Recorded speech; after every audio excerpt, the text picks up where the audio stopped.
Hey everybody out in YouTube land, I'm here today to show you what I did to fix my 2011 Toyota Sienna. Right here, we had a leaky head gasket.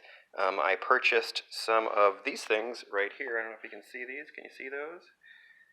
AC Delco cooling system tabs 10-108. And as you can see, I put in two from this pack. And what I had to do was take off the cap, the radiator cap. Only do that when the engine is cold, obviously. And I had to crush them up. I put these tabs, as you can see, they're actually bigger than the place where you need to put them in the radiator. So I crushed them up in a little baggie, and I made sure it was sealed because these things.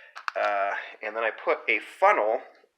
After I took the top off here, I put a funnel in there, and I poured the stuff down in there, and I took a hanger, and I jammed it in there because it's a very small little area. If you can see, I don't know if you can see that, but you got to get it in there, and so those tabs are so big, I just kind of crushed it up and put it in there. So I started with two, and I went for a ride out on the freeway, went up to Dunkin' Donuts to get my coffee and lunch for the famdamly, and drove back, 10 minutes there, 10 minutes back on the freeway, and looked on the floor, and I did not see anything on the floor underneath the car, and I looked at my